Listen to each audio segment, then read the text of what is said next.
the hurt that you're going through deep inside your heart. Just know one thing, you're not alone.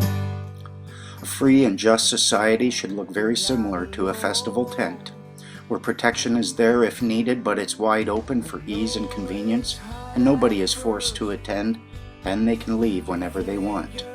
It should not look like this from the outside, and this from the inside, where everyone is confined to their individual cells, and all are monitored by a central monitoring empowered agency, with them alone having the firearms. You're not alone. You're not alone. No, you're not alone. This lesson is likely going to completely shift your paradigms. Hello and welcome to Lesson 4 of Fundamentals of Freedom. Today we're going to have a little chat about society and statutes. Now, where to start really? A society, as you saw earlier in the definitions, is defined as a number of people joined by mutual consent to deliberate, determine, and act for a common goal. You can find definitions very similar to that in just about any of the law dictionaries, any Old English dictionary. What you will see is that consent is very necessary for that. And within it, if you factor in the definition also of a statute, you start to see that a statute is not law. It's merely the rule of a society which has been given the force of law within that society. Now, in order to explain this a little bit better, I want to use one of my famous analogies. Now imagine you have an island, and that island is surrounded by water. And in that water, there be pirates. That's a pirate ship. And there's sharks. It's a shark fin. I'm a horrible drawer. Now, this island represents law. And here you have the law. The water represents outlaw.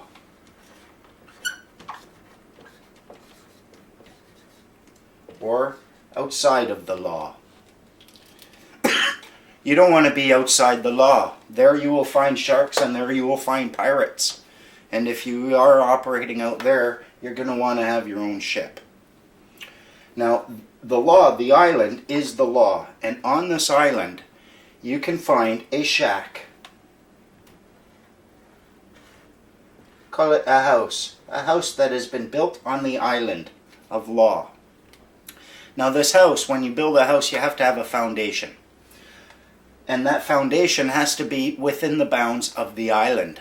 And when you build your walls, they can only be within the boundaries of the foundation.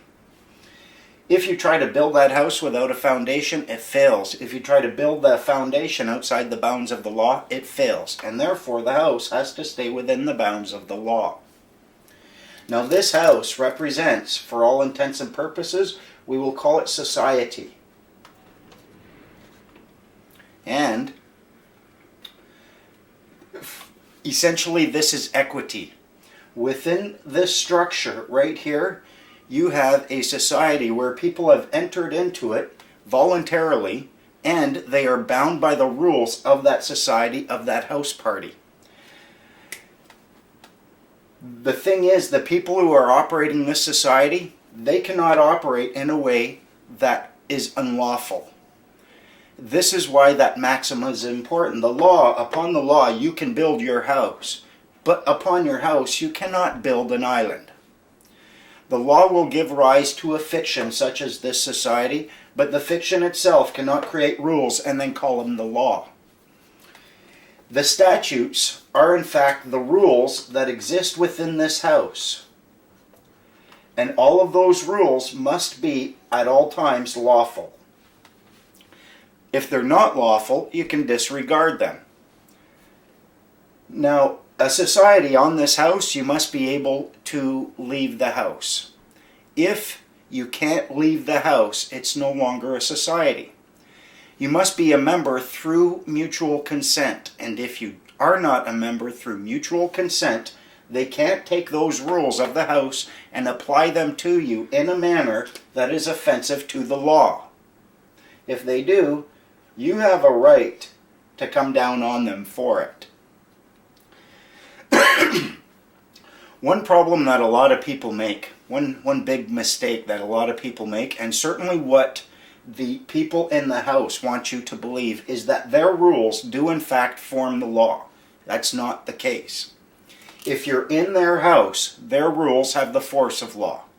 But leaving the house doesn't mean you have abandoned law. And it doesn't mean you have abandoned the protection that the law affords everyone, regardless of whether or not you're in the house or not in the house.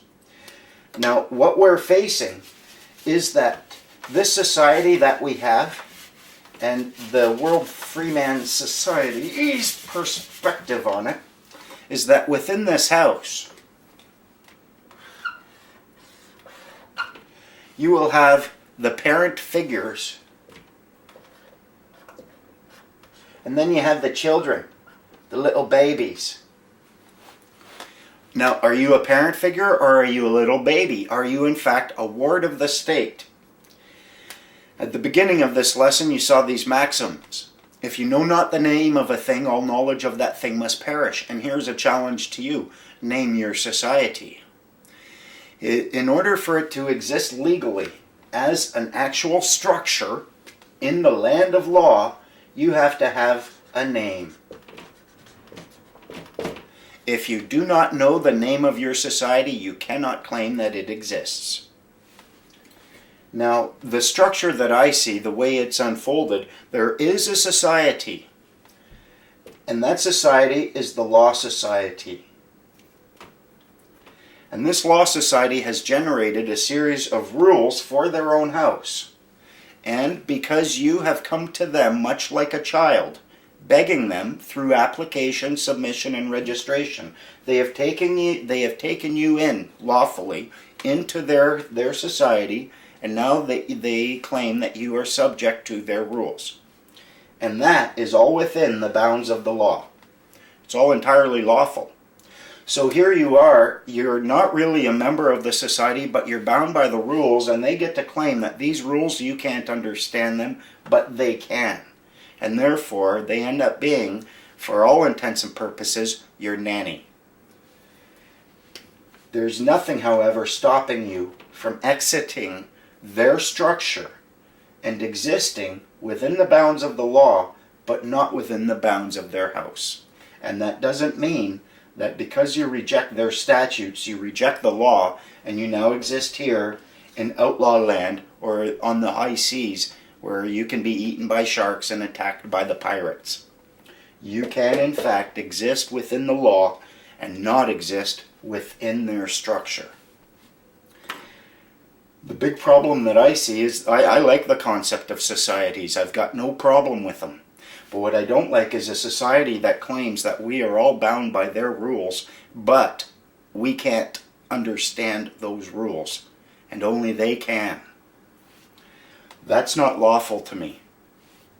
Now, if, however, you try to leave, and you try to do so in a childish manner, they get to claim that you are a child still, and they can and do stop you from leaving.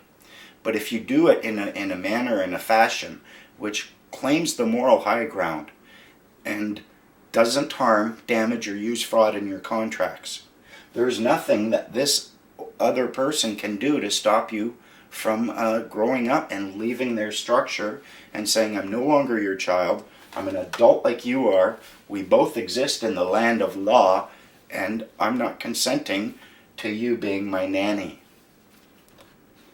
The big problem is you try to claim that you are a member of a society